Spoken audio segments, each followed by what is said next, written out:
Broadcasting live from the Vegas Video Network studios, just steps from the Las Vegas Strip. It's time to get on the right side of sports betting. It's time for the Odds Couple.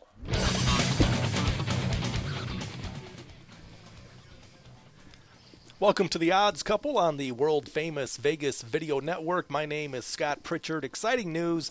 This show is now simulcast live from Sin City, Las Vegas, Nevada on KSHP AM 1400 radio. I'm joined by my good buddy, Anthony Padilla. Yeah, I love it. It's funny. We went from video to here. You finally got us kicked off of a video network back to radio. So that's cool, though. This is a beautiful studio. Happy to be here today. We've got a lot of fun stuff going on. We've got the Final Four coming up this weekend. Brittany Griner, maybe to the NBA, maybe not. You know, and of course the return, man. My favorite sport, Major League Baseball, is back. Right on. Let's get started with What Say You Final Four weekend. We started with 68 teams. We're down to 4 teams, a 3-week tournament. We have Wichita State taking on Louisville. We have Syracuse taking on the Wolverines of Michigan. It's an exciting time to be a sports bettor. It's an exciting time to be in Las Vegas. What say you? I got to tell you, man, I'm a little concerned right now because as much as I want to be excited for this Final Four right now, with everything going on in the realm of sports, all I'm thinking about is, okay, we have Michigan, Wichita State, you know, Louisville, these teams that Syracuse, which of these teams 5 years from now are we going to learn was in violation of something at this time?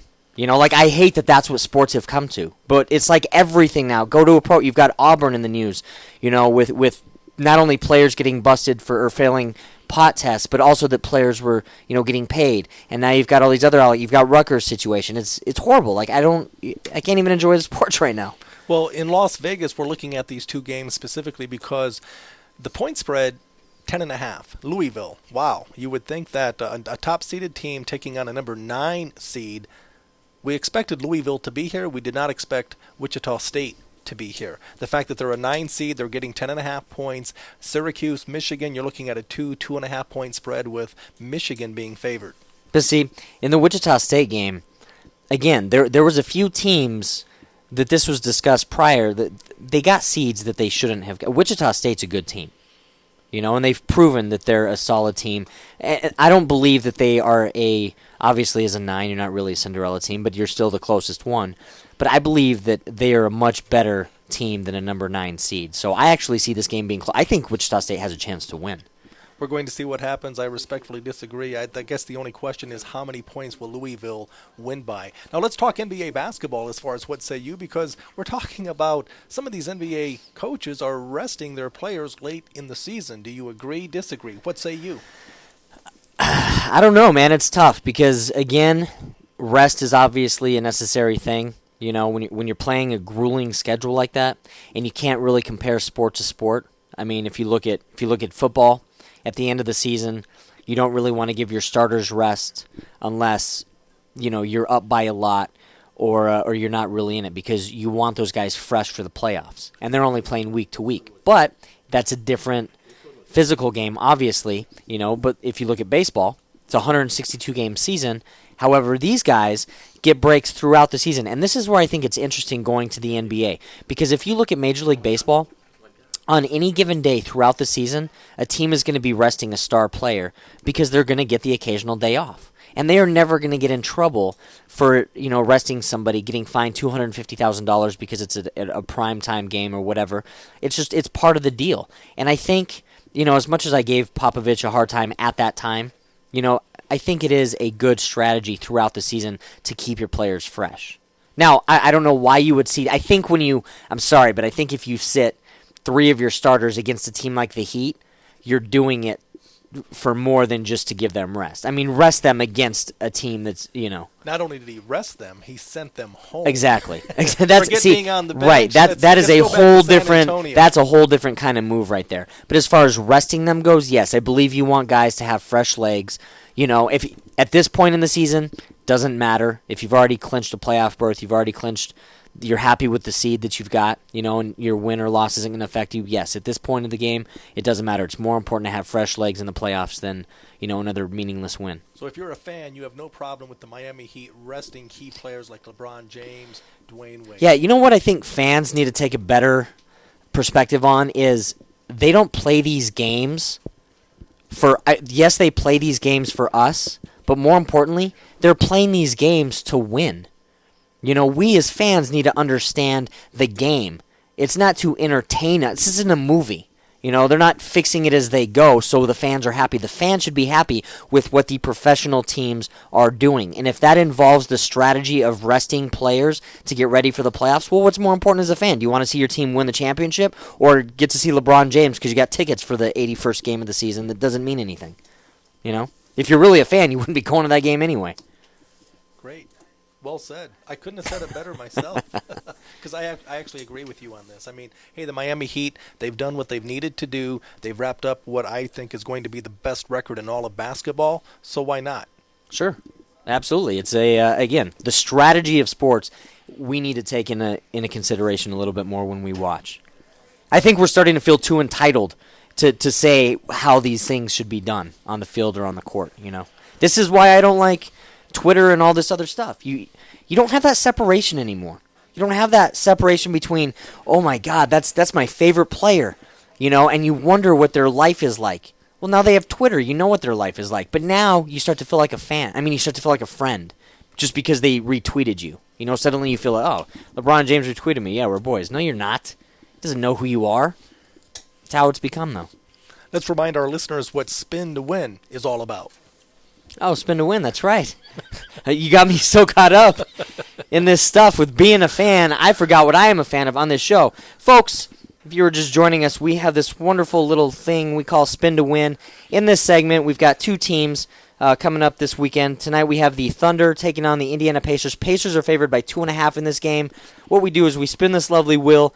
Scott is forced to argue for one team. I will make arguments for the opposing team because, as you know, the smart better always bets with their head, not with their heart. So, Scotty, this week I get to spin the wheel. Let's do it.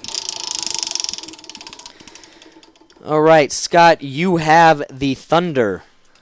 Oklahoma City Thunder. Wow. You know what? I'm starting to think that they have the inside track to having the best record in the Western Conference. And the reason is we're talking about a team that just destroyed the San Antonio Spurs last night by 12 points, 188 the final score. Never mind that they just lost by 20 to the Spurs a couple of weeks ago. San Antonio is banged up. Oklahoma City Thunder, they went to the NBA Finals a year ago. I think come playoff time they're going to have some problems without James Harden. But the fact is it's a tough place to win if you're the opposing team going to Oklahoma City. But let's talk about one game, one time. The Thunder taking on the Pacers. I like the Thunder. I'm a little surprised. I mean, come on now. They're getting points on the road. They're a great team at home, but to be getting 2.5 points, as much respect as I have for the Indiana Pacers, I think it's a bit happy. I like the Thunder to win the game simply because the odds makers are telling you it's going to be a close game. And the fact that it's going to be a close game lends itself to free throw shooting. No team is better at getting to and converting from the free throw line than the Oklahoma City Thunder. The only concern is this is a back-to-back an emotional, hard-fought win last night taking on the San Antonio Spurs. Tonight, they have to get right back to it on the road taking on the Pacers. 2.5 points is cheap. See the cashier. Yeah, you know what? I'm going to do something. We're reversing roles a little bit here. I'm actually just going to go with straight betting statistics for once. No kidding. Just for you. Well, yes. I'm it's because I have it right in front of me. Say. Right.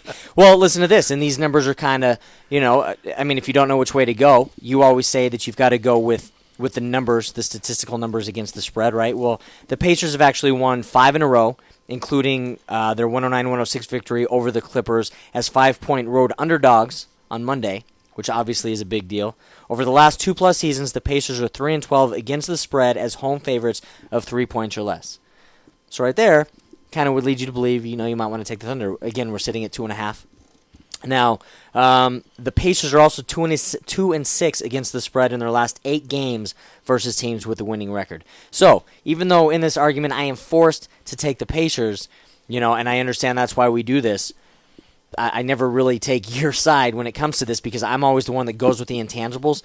But as we just spoke about, we're at the point of the season where something like this, I think now you start to look at numbers like this. So even though I've got the Pacers with the 2.5, I think actually the better pick money-wise would be the Thunder as well. Interesting, because the whole idea of having this segment is to force you to be objective. A lot of times as sports bettors, we're blind. We only see one team, one number, and we blindly bet it. But we have to be able to make an argument for both teams. We never want to think in terms of being emotionally attached to a team. We have to proactively look at the numbers. What do the numbers say? And oftentimes, numbers don't lie. That's true. And you're right. As important as it is to give an argument for both teams, still when it comes to betting money, sometimes in a situation like this, and again, when the line is this close, I mean, you don't want to, sometimes you don't want to give too much thought where it doesn't need to be. And I think this is one of those games where I think the money, the ticket cashing money is on the Thunder. Think about it from the odds maker standpoint. I mean, everyone knows how good the Thunder is, yet they're getting points on the road. It goes to show how much respect we have to have for the home team. Again, 5-6 teams out of the entire league will have a road winning record. And then you take into consideration the fact that the Thunder played last night. They're traveling. I love this Indiana Pacer team. They're not pretty. They're not sexy. They grind it out. They're physically gifted and physically talented.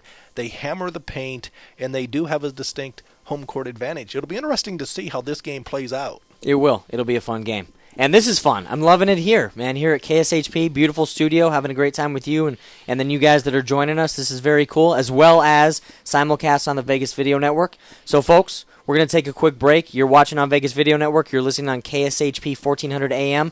Come right back. We'll be here. This is The Odds Couple. Oh, hi. I'm Kelly Clinton. That stuff. I wonder if Joan Rivers is watching. Oh, please. Oh, my God. Who cares? I don't have a different one. You know who watches this show? Wayne Newton. You got that right, Kelly. I think you're absolutely beautiful and talented young lady. 5, 6, 9, 12. Talker shit. More camera time for me. Hey, I wonder if Cher's watching. Oh, please. I have so many other things to do. Woo! Hi, I'm Kelly Clinton. I'm the host of Talk Tales, and you're watching the Vegas Video Network. That was horrible. Welcome back to The Odds Couple on the world-famous Vegas Video Network. This is so exciting. We're being simulcast live on KSHP AM 1400 radio. This show is going to be live every Monday through Friday, 11 o'clock Las Vegas time. Anthony Padilla, my co-host, will be joining me every single Friday. It's been great having him with us. To reach out to us, we would love to have you be part of the show. Email us at oddscouple@vegasvideonetwork.com. That's oddscouple@vegasvideonetwork.com. Also, we field live chat questions, and if you would also, we would love to have your voice on our show. Simply go to our site. On the right-hand side, a red bar, click there, and in the middle of the page, hit the green bar, start recording. Now, if you do miss us live, no worries. Check us out on iTunes, Vegas Video Network, Roku. Again, so excited to be here. KSHP AM 1400 radio and Vegas Video Network, a match made in heaven. Well, let's change topics because I'm talking frustration. You don't have to look far, friends, to find frustration in the world of sports, namely sports betting. Are you kidding me? Mark Cuban. Really? Are you kidding me? Mark Cuban, the billionaire owner of the Dallas Mavericks, has gone on record as saying that he would consider drafting a woman. Are you kidding me? As good as Brittany Griner is for Baylor University, nothing against women. I love women. But this is a man's league. The National Basketball Association, 7 billion people on the planet, 330 of the best athletes on the planet play in this league. Now, I love Brittany Griner. She's an outstanding college player, but let's look at the numbers. She's 6'8". She weighs 210 pounds, and that's where the concern is. Yes, she's a good shot blocker. Yes, she's physically gifted in the women's game. She scores, she rebounds. The women's game is played with a smaller ball. Look at a small forward. A small forward in the NBA. LeBron James, 260 pounds, is considered small. Mark Cuban, are you kidding me? All right. It's funny. This is the first time this has ever happened. We obviously don't plan this out, but we've got the same topic. This is how big of a deal that it is. Now, forget Mark Cuban. I mean, I agree with everything you said. Brittany Griner, are you kidding me? Look, I'm insulted as a... this is such a tough subject, man, because you really get in. Once you say it out loud, suddenly people get upset. But look, when Mark Cuban said that he would consider drafting a woman, Brittany Griner tweeted and said, I would hold my own. Let's do it. No, you wouldn't. No, you wouldn't. You would not. In the NBA? You were upset that Louisville was roughing you around. The women's basketball team of Louisville was being too rough with you. Your coach came to your defense. You were tweeting during the game previously to that at halftime. You can't get away with that in the NBA. No, this is a man's game. You're not going to be getting, you got 3 dunks in a college game. If you're going to play in the NBA as a woman, you better be getting 8 or 9 dunks in that women's game. As you said, the ball is smaller, and it's not like these are, I mean, you've got 6'8" Brittany Griner against 5'7" everybody else. You know, all she does is stand under the rim, catch the ball, jump up, and dunk it. It's not like it's a spectacular dunk. It's a spectacular dunk because it's a woman doing it, but in terms of the spectacularness of the dunk itself, no, she would not be able to do that in an NBA game. She'd get swatted. These are big boys, and she's going to get roughed up. I don't know why you would, as such a talented athlete, feel that, again, this is tough. There are boundaries, but you know your boundaries. But sometimes there's no such thing as anything is possible. All right? That anything is not possible when it comes to a woman playing in a man's professional league. Again, it's bad because I'm saying it out loud, folks, but you all know that we all have these same thoughts. Because physically, you just don't match up. Could you imagine Brittany Griner going up for a dunk against Dwight Howard? I don't think Brittany could dunk the basketball if it was regulation size. I don't either. But I'm just saying, when she says, I would hold my own, let's do it, who are you going to hold your own with? That's what I want to know. What opposing players, who are you going to throw under the bus? I want to know what men in the NBA you're throwing under the bus that you think you could hold your own with. This isn't this courts, in the streets and you're going out to run a little game. This is the NBA. I don't know if I have an issue with Brittany because you have to believe in your ability. You have to... Yeah, that's fine. This has nothing to do with believing in your ability. It's not like she's saying bring it. Yeah, for the men. She's saying bring it for a situation that's not going to happen. So, of course, you can say that sounds great. Go dominate the WNBA for 5 years, a couple of years. Just own that league. Make it so it's like you're bored because you're so much better than everybody else. Then let's talk about possibly a tryout with a D-League in the NBA. Then I'll have a talk about it. But until then, just because you dominated college basketball, you lost in the tournament. You didn't even win your last game against Louisville, and you were upset. You got beat up on the court. Come on, it's absurd. What about Mark Cuban? Do you think he's undermining the NBA, or do you think he's just an attention whore? I think Mark Cuban is a businessman. And this goes back to what I said a couple of weeks ago, why I was upset that he was booing Derek Fisher. You think Mark Cuban is doing this for any reason other than to draw attention to his Dallas Mavericks? I mean, of course that's what he's doing. He's on Shark Tank, man. He knows what he's doing. I guess that's why you have to love Mark Cuban. Free enterprise. Well, hey, if you say then put your money where your mouth is, Mark. Make sure she gets in the draft. It's not like anybody else is going to be fighting for her. You could win the championship, have the last pick in the first round. You could trade away all your picks, have the whatever. You're going to get her. Nobody else is going to take her, so take her. Thanks for sharing once again, Anthony. This is the part of the show where Anthony Padilla and I put money into your pocket as we together put you on the right side.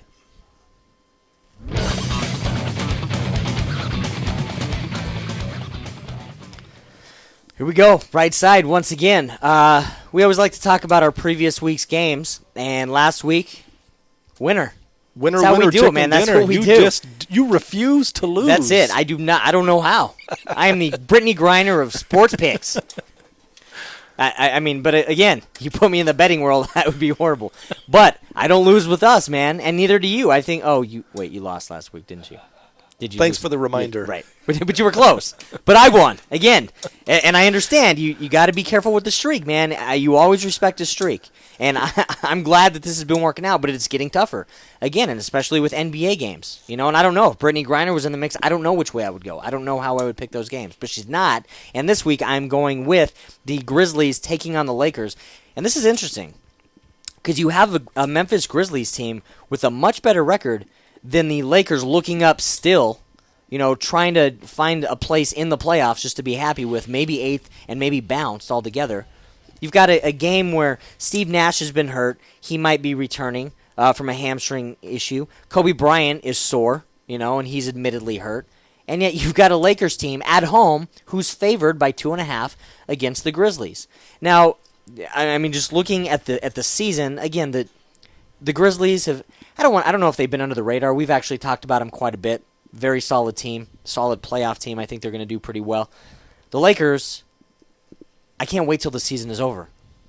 Every day on every sports show, you've got nothing but where the Lakers are. And it's a constant Lakers update. And it's fighting for 8th place. I never in the history of sports have we put so much energy into a team fighting for the 8th place spot in the playoffs. And here they are at the end of the season, 2.5-point favorites at home against a much better team. And again, you've got a Lakers team that's depleted. So, I'm sorry. Regardless of the mystique of the Lakers and playing at home, and because I agree there is more on the line for the Lakers at this point, but that doesn't matter. Memphis is still playing for something, and 2.5 points, no. The right side for me this week is the Grizzlies plus the 2.5.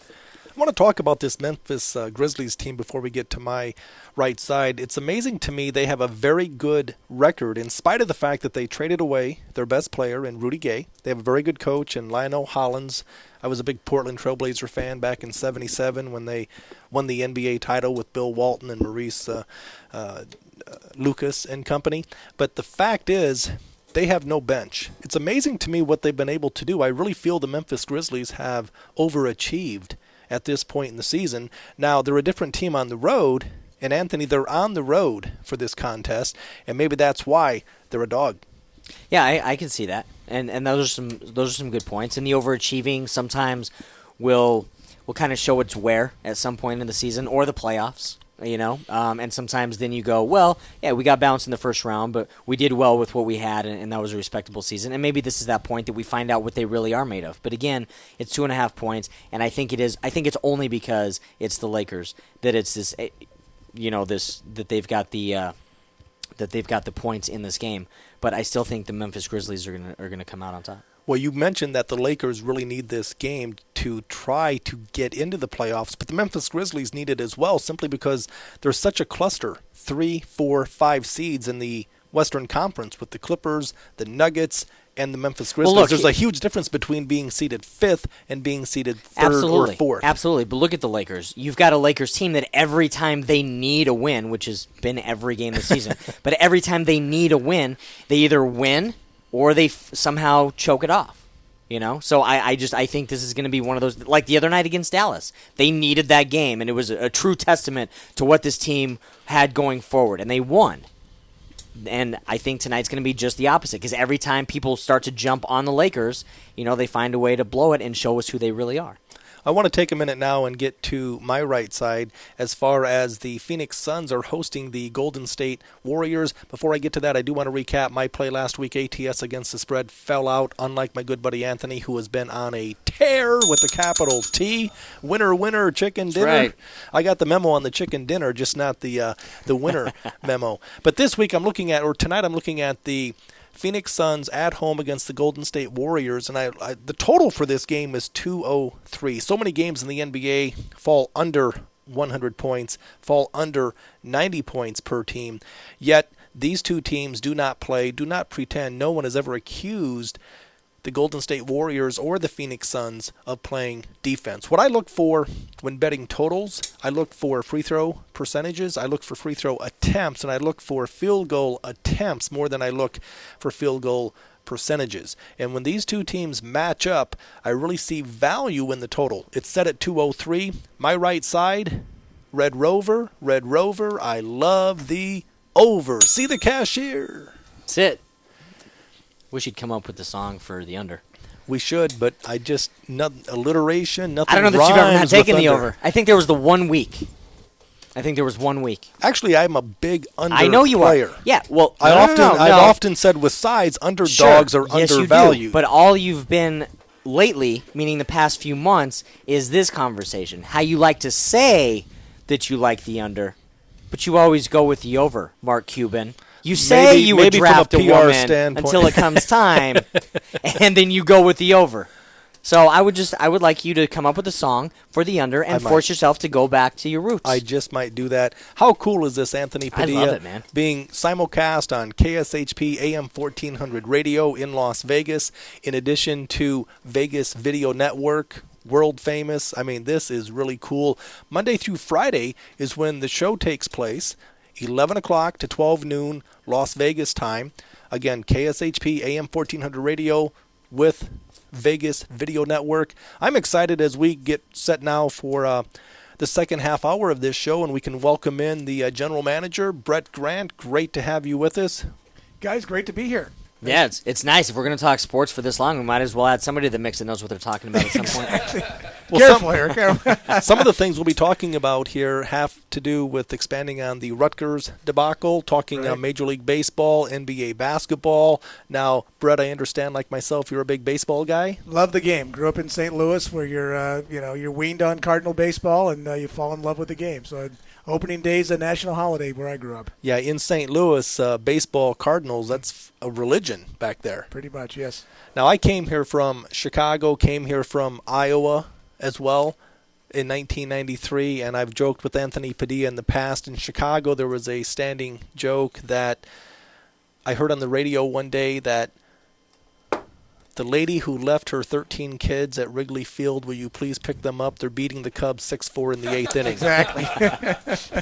I know, being from St. Louis, you probably appreciate that story. I think the joke probably originated in St. Louis, for all I know. Probably. No love lost between Cub fans and Cardinal fans. Well, it's more of a it's a feeling of empathy or sympathy for them, or a little bit of both, I guess, more than anything. It's a heated rivalry, but it's not a Red Sox-Yankees rivalry where they despise each other. We can sit in the stands together and we make fun of each other. And for the Cardinal fans, it's much easier to do than a Cub fan. And I think a lot of that is because for the Cubs, it's a rivalry. For the Cardinals, they're like, yeah, come on in. It's a rivalry. We'll call it that. For the Cardinals, it's a winning series. Yeah, they just know they can mark that off on their schedule that this is cool. We're going to get 3 out of 4 these times. Right. Now, Brett, I know as a professional sports bettor, I love baseball because, like basketball, it's every single day. Right. Now, with you being an avid fan, does the season get to be a bit of a grind, 162 games every single day, 6 months? Not for me, as somebody who loves the game, and obviously it does obviously interlap with the other sports. So you've got obviously basketball going on. You'll have football towards the end of the year. And then your interest in baseball might wane if your team's not in a pennant race at the end of the year. You just slide over to your favorite football team and follow the NFL or college football. And for me, I used to always kind of say, I'm a big hockey fan as well, that the baseball season didn't begin until the Blues get eliminated from the playoffs. Since they either never make the playoffs or that's in the first round, baseball season starts right away anyway. So it's still okay for me anyway. I want to talk specifics opening day was just this past week, and so many teams are optimistic going into the upcoming season. We've had a lot of teams that have really spent some big money. The Toronto Blue Jays come to mind, the Los Angeles Dodgers come to mind, but as history has proven, a big fat payroll does not equate to wins. Well, I think the biggest thing when you look at the new playoff format as well is you've had, since they went to the wild card, 5 wild card teams have won the World Series, and only 3 teams with the best record in baseball have won the World Series. So it's about getting in as opposed to being the best and winning 100 games during the regular season. You've seen it with the Cardinals, and you've seen it with other teams, the Marlins, and teams that have gone in as a wild card with not great payrolls, and yet you've seen teams like the Angels or the Dodgers or the Yankees and the Red Sox not win titles who do spend big bucks on the other side. Anthony, look at the A's from a year ago, one of the lowest payrolls in all of baseball, yet they won their division, knocking off the Texas Rangers and getting into the postseason. Yeah, I can't stress it enough, man. I played baseball my whole life, and there's a different mindset that, there's so many teams that spend that money, like he was saying, that doesn't translate to wins, and I don't understand when teams are going to learn that. You can't. Sometimes you can buy a championship, but it usually doesn't work. And usually you might get one out of it. If you do. And in baseball, it works even less, especially lately, because of the free agent markets and all the players switching teams. Like the Dodgers did this, last year. It didn't work then. And I understand because Clayton Kershaw, is the man, and he had a great game. Well, you've still got a whole lot of games to play. And yeah, they're good, but there's a lot of good baseball teams out there. I am excited because I now have the MLB Extra Inning package, which I haven't even had cable in the past 7 years, and now to add this to the mix, for the last 3 days, I was on my couch, games, sun up to sundown, except for some of the West Coast games, due to blackout restrictions, which we'll get into in a little bit. That's a whole different story. But I've enjoyed watching a lot of teams. Like, it's different when you watch the highlights of games versus when you get to actually flip back and forth and watch a couple of different innings from different games. And there are a lot of good baseball teams out there right now. The Braves are ridiculously hot. The Orioles, wow, man. I've watched every game so far between them and the Rays, and the Orioles had never hit a home run off of the Rays in the history of the two teams playing, and Chris Davis alone has hit a home run in each of the first 3 games. It's unreal what this team is putting on the field, and some of the teams that you thought, Roy Halladay, completely falling apart, man. And the Phillies aren't looking as strong as people were maybe expecting, right out of the gate. So there's a lot going on very quickly. Diamondbacks, of course, that's my team. They look pretty solid right now, for kind of throwing this team together. So the money, I don't believe, buys you the rings in baseball. And the Dodgers, yes, they're gonna be a good team. I think they're gonna win 90 games, 90 plus. But I don't think that they're gonna go all the way just because they bought it. Brett, your thoughts on the Houston Astros going from the National League to the American League West now? As a National League purist, when you send your worst National League team over to the American League and then they beat the team that went to the World Series a couple years in a row on opening night, that might be the only game they win all year. They're not very good, and they don't have their payroll is $25 million. Their entire team is paid less than Alex Rodriguez, who's not even going to play for the first half of the season. The Yankees' payroll is $250 million, and the Astros is the lineup that they put on the field on opening day was $18 million in payroll for the Houston Astros. That's amazing that they even are able to compete, and we'll see how they do. So far, only the Washington Nationals are undefeated, and only the Miami Marlins are without a win, and the Marlins might not win a game. That's a pretty bad baseball That's true. team. They look pretty bad as pretty well. Bad. And Washington looks... Bryce Harper, man, you come out and hit 2 home runs on opening day at 20 years old. That's amazing. Like, clearly, pressure does not get to this guy. There's a lot to be... There's more to be said for that than people realize. And last year, it was all about, well, Mike Trout's much better. Bryce Harper's just getting the pub. Mike Trout's the future. Mike Trout. Yeah, I think Mike Trout is as good as he is billed to be. But I think Bryce Harper actually will turn out to be the better player in the long run because of his love and dedication for the game and how much he really does put into getting better every day. Far be it for me to call out a guy who's put on a few pounds, but Mike Trout, kind of a fat cat today, Brett. He put on some weight during the offseason after being the man in the American League a year ago. Yeah, it'll be interesting to see if one of these guys suffers a sophomore slump at all. And I tend to agree with you, Anthony. I think Harper's going to be terrific, and Trout as well. They're both, I think, generational players that you'll see, and 15 years from now, we might still be having the same argument. It's going to be LeBron, Kobe, and you hope they both stay healthy and both their teams are very successful, and that you'll see them match up against each other in the World Series, and you'll be able to get that interest back in baseball. So I think it is, when you look at the center fielder standpoint, people say, well, you compare him to Mickey Mantle. Well, Mickey Mantle was, first of all, a switch hitter. So when you say Bryce Harper's great, he's not a switch hitter. So you can't make that comparison necessarily. But you can compare these two guys coming up as 20-year-olds, and one in the American League, one in the National League, that hopefully there's a time when these two get together in the World Series, and that'll bring a ton of interest back to baseball. I want to talk about how this conversation relates to sports betting. It's interesting because Anthony touched on the fact that the Nationals are 3-0, but the fact is, playing a weak team like the Miami Marlins, they're favored 220, 240, 260, which means they have to be 3-0 because one time out of 3, you're just a small moneymaker in that situation. So the odds makers recognize the fact that Miami is a bad team and the Nationals are favored, along with the Dodgers, to win the National League pennant. But I want to talk to Anthony about this because you look at the Memphis Grizzlies in pro basketball, they dumped their best player, and they also dumped their bench, yet they continued to win. We'll see how it pans out come postseason time. But look at the Marlins. They had a fire sale. They got rid of their manager, Ozzie Guillen. They dumped some key players. Reyes now playing for the Toronto Blue Jays. They dumped a lot of players. Their payroll, again, significantly less than their competition. Do you think this team is as bad as everyone makes them out to be? Yes. I mean, look, this is the second time they've done this. They did it after they won the World Series in '97. They did the same thing, got rid of the team. I don't know why they keep putting teams in Florida. Nobody goes to the games anyway. Nobody goes to the football games. Nobody goes to the baseball games. The Tampa Bay Rays, fun team to watch, great team. And opening day, they said it was sold out. You still saw empty seats. And then just like every other stadium, the last couple of days, nothing. It's like, why are you have these last year's Cy Young winner on that team. You've got Evan Longoria, one of the best third basemen in the game. And for some reason, he came out hot. And everybody knew who he was. He was getting commercials, every possible a deal under the sun.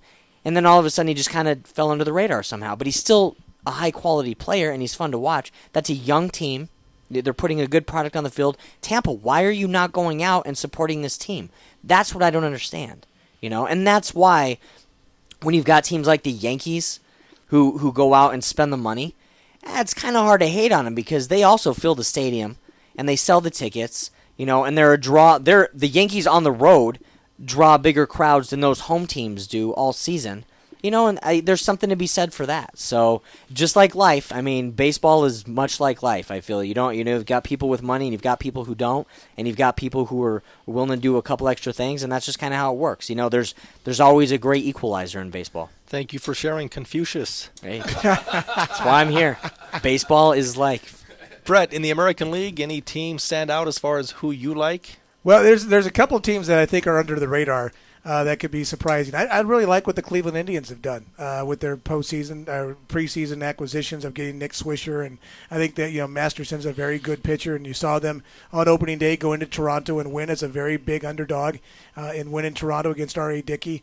And I think Toronto's a team that's overvalued a lot early in the year. Josh Johnson, one of their other Miami Marlin acquisitions, will get a nod today on the mound going through. Mark Burley's also there as well. They got the whole team, I think, went from Miami to Toronto. They went, what happened? Right. Taxes just went up quite a bit as they go through. But I tell you what, when you look at Cleveland, I think they have a very good offensive lineup. And you look in that division, obviously the Tigers are the team to beat in the division. But I think they're just as good as the White Sox and might be able to steal a wild card. Because I think the A's might bounce back a little bit from their year a year ago. You expect the Rangers and the Angels to be very good. But I think if I had to pick a surprise team, I like the Indians. Interesting, because you touched on the fact that a lot of the Miami players ended up in Toronto. Last year, going into the season, no team was more hyped than the Miami Marlins. Right. Well, I think this year in the American League, Toronto is projected to come out. Well, I think last year it was the new stadium. It was Miami, the new uniforms. It was Mardi Gras. You had to adjust your TV set, go, what in the world are they wearing? Going through, and it didn't work out. Ozzie Guillen made compliments to Castro. He immediately got himself in trouble. The team didn't perform on the field. They had injuries. And the ownership group said, you know what, we're going to start over. And they shipped everybody off to Toronto. But, yeah, a lot of times when you get those high expectations on you, teams don't respond very well. And I have never really been a monster fan of R.A. Dickey. I watched him last year, and there was no expectations on the Mets and thus none on him. Then you saw him in the World Baseball Classic. He didn't perform very well in that spot. And now in Toronto, where everybody's expecting the Blue Jays to suddenly be the Orioles from a year ago, and I think it showed. There's a little crack in the armor, although they have a very good offense. If Batista and Encarnacion and those guys stay healthy, they'll be right there. But I don't see them being a 100-plus win team or 95-win team myself. Interesting with Dickey, making the move from New York, playing for the Mets, an outdoor team, going to a controlled environment in Toronto, knuckleball pitcher. A lot of people, me included, thought, wow, this is a match made in heaven because he's going to get so much controlled movement on that. But his opening day, he got rocked by Cleveland. Well, I think the one thing that nobody's really talked about is the fact that the American League's been seeing lots of knuckleballers over there. Tim Wakefield was a knuckleballer that was all over the American League for a decade. So seeing R.A. Dickey in the American League is nothing new to them. But in the National League, there wasn't a lot of knuckleball guys for a long time in the National League, and people treated him like he was suddenly Phil Niekro after basically 1 year. He's 35, 37 years old, right? Right, 37. 37. And it's not like he's been doing this successfully for 15 years. He's a lifelong minor league guy who's had a bust-out year a year ago and won the Cy Young Award. But at the same time, I don't see a 5 to 10 year history of achievement from R.A. Dickey in the major leagues. Do you? I don't. I really don't. And again, time will tell. I want to slide on over and engage Anthony Padilla because I'm looking at American League Baseball. The odds makers have Toronto, Detroit, and the Angels battling it out as based on future odds for the American League pennant. Do you see any team outside of those three that could potentially challenge? Yeah, as I mentioned, the Rays. I really think the Orioles. The Orioles, I think, are going to be a surprise. I don't know if it's a surprise though. I mean, they were a great team last year, and so I don't. Is it a surprise because they haven't changed much? But based on what the odds makers have put, I think the Orioles have a real legitimate shot and at doing something big. Those two teams, definitely, the Orioles and the Rays. I think that's a concern because only one or two teams could come out of that division. That's why the Tigers, the team that made it a year ago and lost to the Giants in the World Series, they're in a weak division. Whereas in the American League East, the Yankees are a bit past it, a bit old. They're also banged up. But you look at Baltimore, you look at Tampa Bay, you look at Toronto, only one or two teams will come out of there where we all pretty much have an idea that the Tigers, forbidding or excluding a major injury or 10, will probably come out of the Central. There's a big difference there based on competition day in, day out. Yeah, you didn't mention the Red Sox, who obviously had a horrible year a year ago, and they had a lot of health issues. And if they're a team that stays healthy, you know they're going to be competitive. And there's not really necessarily a bad team in that division. Where you look in the Central, you can say, well, yeah, obviously there's still Kansas City and Minnesota that are teams that will be well below 500 going there. It'll be interesting to see where the two wild card teams come from.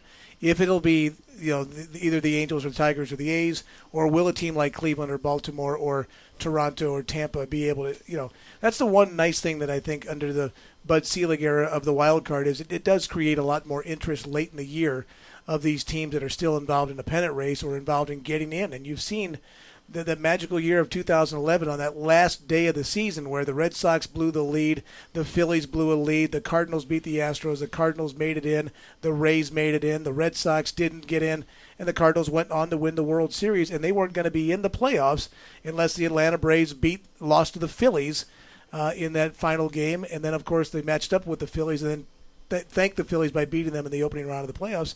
And even last year, another wild card team was a game away from going to the World Series. There's some things about the postseason I don't like. With, for example, the team with the best record in the divisional round having to start on the road, I think is a ridiculous idea that needs to change immediately. But it is a crapshoot. It's just get in and get hot, and you can see what happens. Well, and you know what's funny is with that, talking about the wild card, the end of the season, blowing a lead in a game late in the season, that is what makes the middle of the season for me, and look, I'm a huge baseball fan, so I'm always going to argue why every game is fun to watch. But that's why, game number 87, somewhere in the middle of the season, counts just as much as game 158. Because when you're at the end and you're a game out, and you cough up a lead and then you lose and now you're sitting 2 games back. Well, if you go back just before the All-Star break where you gave up 2 games, if you win those 2 games, you're actually sitting a game in front at the end of the season instead of a game back. So every game is important. And I think that's what makes it fun to watch, to see these guys go through the grind, of that long season and see what they do, sometime around July. It's very impressive. I do want to remind our listeners that you're listening to The Odds Couple on the world-famous Vegas Video Network. For our KSHP AM 1400 listeners, check us out on video, and you'll agree that I have a radio face. So check it out, Vegas Video. My father's been telling me that forever. You have a face for See, radio. even his father agrees that you've got a radio face, Scott. Word gets around. What can I say? Scott Pritchard alongside Anthony Padilla and Brett Grant. We want to field live chat questions on Vegas Video Network. We also would like to field radio questions. So Radioland people in Las Vegas, feel free to reach out, 221-7283, 221-7283 if you have a sports betting question, a sports question in general. Be more than happy to address that. I do want to touch on the fact that Anthony, or actually I believe it was you, Brett, talking about the format last year. I think that was a one and done. I don't think that if you win the division that you're going to be starting on the road going forward, which is the right thing to do, because last year I felt somewhat bad for you look at I guess to better illustrate your point, Anthony, it's a long season. Every game is magnified because the Texas Rangers were in first place practically the entire season a year ago. And yet, the last game of the season, they lost to the Oakland A's and lost the division. and then they had to go on the road and go into that wild card game, that one and done wild card situation. But if you look at the top 4 seeds from a year ago, only the Yankees, which was one of the top 4 seeds, advanced. The Reds were the other. They lost to the Giants. After the Reds won the first 2 games in San Francisco, the Giants came back and won all 3 games in Cincinnati. So in that instance, the home team never won a game going through. But it was, the Cardinals were the other team that went and won their opening round series against, I forget who they even beat last year in that spot. They beat the Braves in the wild card game. Then they went and whoever won the American League, the Nationals. They beat the Washington Nationals. Right. And the Nationals had to start in St. Louis, and they split those opening 2 games, and the Cardinals won 2 out of 3 in Washington. So, I think there should be more of if you're going to do a shorter series, I understand why they do a shorter series, but there should be, I think, more account for the 162-game regular season, that the team that is the home team should get a more significant advantage. If you're going to play a 5-game series, I'm not opposed to saying, you know what, I won 100 games during the regular season. Let's reward that team with 4 out of the 5 games potentially in their home ballpark and only 1 game in the visitor's ballpark. There's a difference, a sizable advantage for the team that won their division versus the team that got in on the last day. I couldn't agree more, because otherwise why have a regular season? Because why would you reward negative behavior? I remember even look at NBA playoffs. I mean, it's best of 7, 2-2, 1-1-1 format. Right. But when you get to the NBA Finals, it's a 2-3-2 format. The late, great Chick Hearn told me man-to-man, face-to-face, why that's the case, because the networks want to encourage at least a 6-game series. But that's not fair to the team that, again, if it's a 2-3-2 format in the NBA Finals, that basically means the underdog, the team with the lesser record, is guaranteed that all their home games will get played. Right. Whereas Game 6, 7, it only comes into play if it goes that far. And there's a revenue situation for the home team that's not getting their home games that we hadn't talked about. That's a good point. Interesting. Well, this is the Odds Couple on the world-famous Vegas Video Network, simulcast live on KSHP AM 1400 radio. Keep those questions coming, 221-7283. Don't be shy. Now step up. I love live chat questions, too. I love seeing my good buddy Anthony struggle answering live chat questions. He never seems to struggle answering my questions. Yeah, well, I think we've all heard your questions. Well, I want to talk to you, Anthony, about college athletics. And should some of these amateur athletes be paid?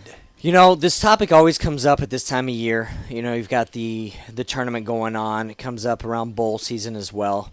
And I always felt growing up that if you were a college athlete, you were working towards that payday.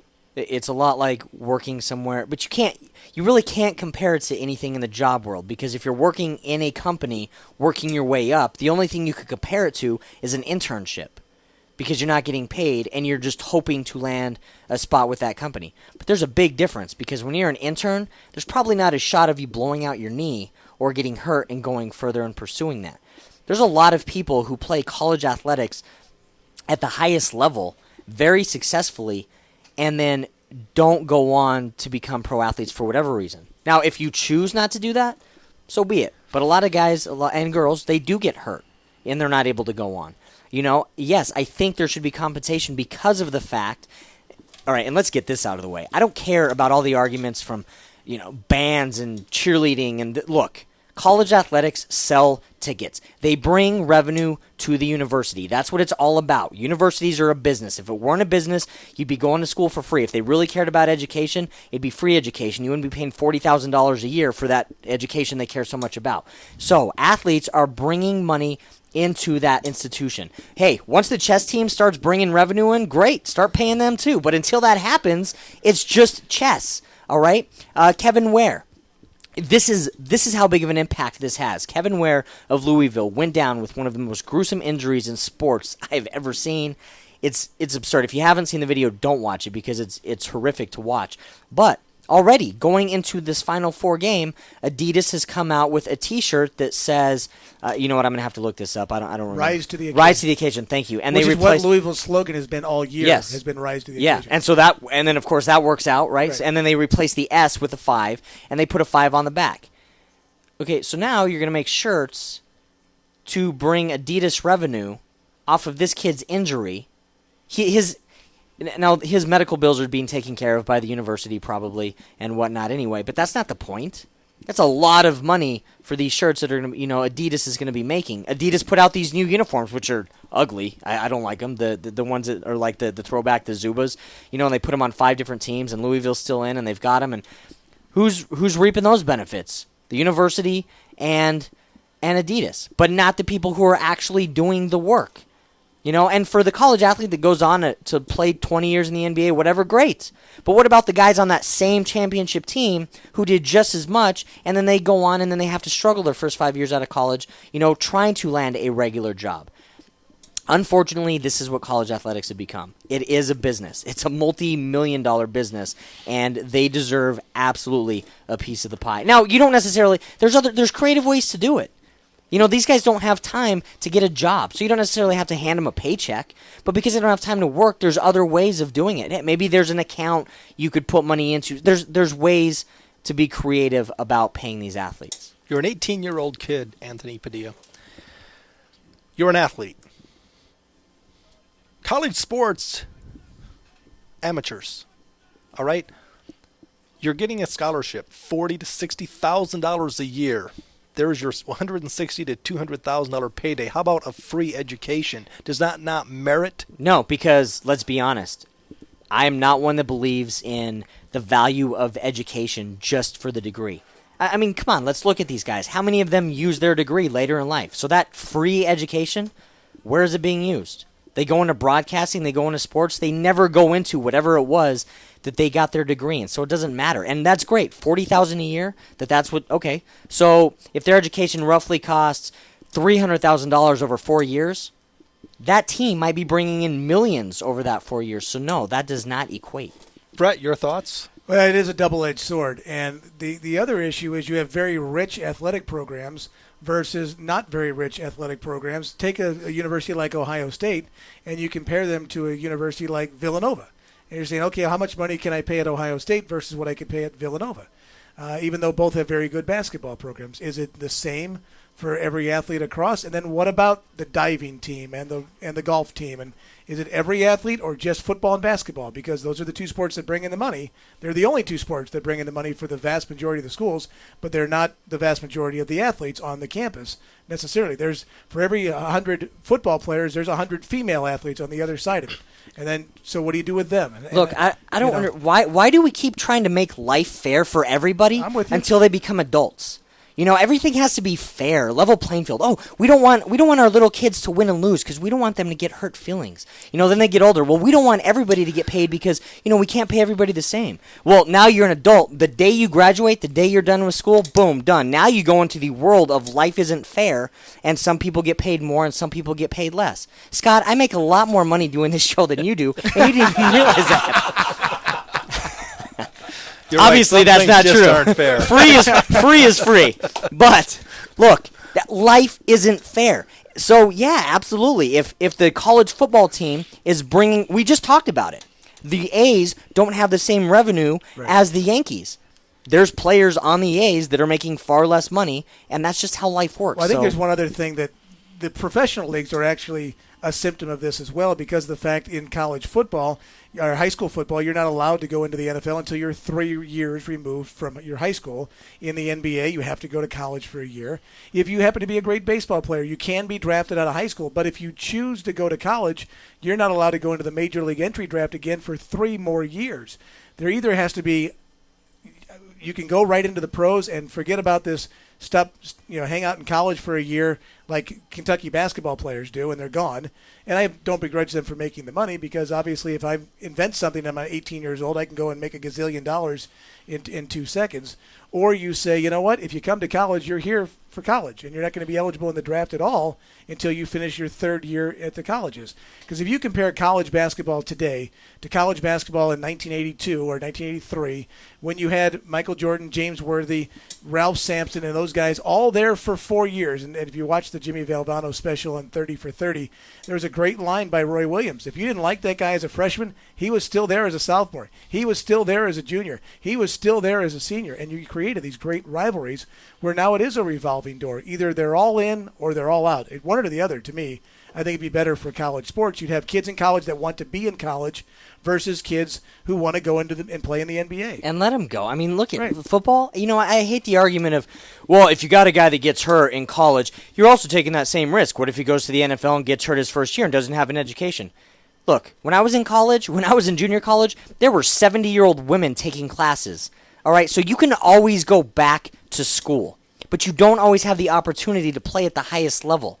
And if the injury happens, if that career-ending injury happens because you go to the NFL and then you get hurt your first season, you've got a lot more that you attained already financially than if you get that injury in college. You get hurt in college, you're done. You're never going to see an NFL contract. You might have $1 million in the bank already. That's for Yeah. How many of those 70-year-old ladies that were taking classes at the university They're all better off than me did right you actually date? Well, I think there were two, actually. And that was just because one was newly single. And The other one worked at the cafeteria and Yeah. got free food. yeah. The one last topic I would like to address, because everyone's talking about it, is Rutgers University. Some guy in trouble for throwing basketballs and verbally and physically abusing his players. Is it possible we're all being a little too sensitive? No. not if you've seen the video. I mean, you can't. That's it. Just go to the video. That's it. Like, Bobby Knight has nothing on Mike Rice. Like, Bobby Knight looks tame now. Throwing chairs is one thing. Physically pushing the player, I mean, the way that he was doing it. What happened to anger management as opposed to firing or being forced to resign? Well, they did just an that. option. They tried that with this guy. They suspended him, and they fined him, and they made him go to anger management classes. And then the video came out as they went through. And obviously, if you saw the video, the assistant coach was doing the same thing. Now, if these cameras were around when Jackie Sherrill was coaching or Bear Bryant was coaching or some other football coaches were coaching, they wouldn't have had the careers they have today either. Bobby Knight, yeah, you're right. It makes him look like a kitten. But from people I know, the Neil Reed incident was a lot more than what went on. And Neil Reed, of course, ended up passing away a couple of years ago. And a lot of it was the way he was treated by the basketball coach. The amazing thing to me, and today in 2012, when this all kind of came out, and now obviously coming to light here in 2013, but this happened in November, these kids are 6'8", 240 pounds. They're 6'9". None of them are pushing back. None of them are throwing the ball back at the coach. None of them are tweeting about this. None of them are talking about it to their parents. Nobody's doing anything about how are these kids silent that this is going on? I think one of the kids that came to his defense made it kind of shined a little light on how athletes feel.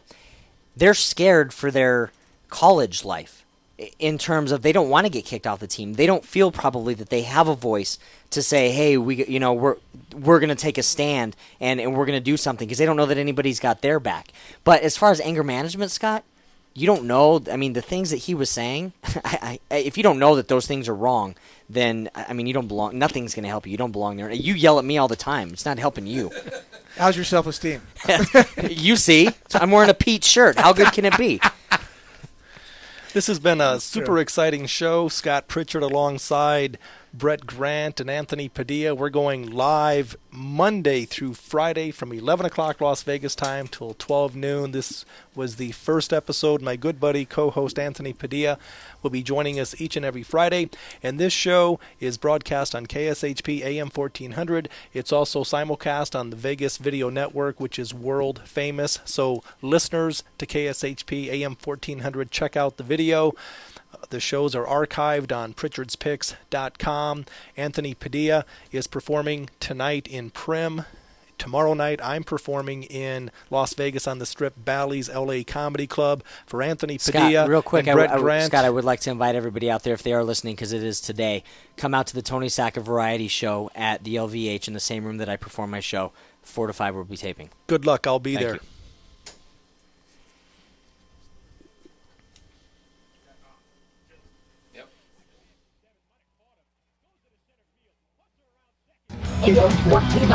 KSHP, North Las Vegas.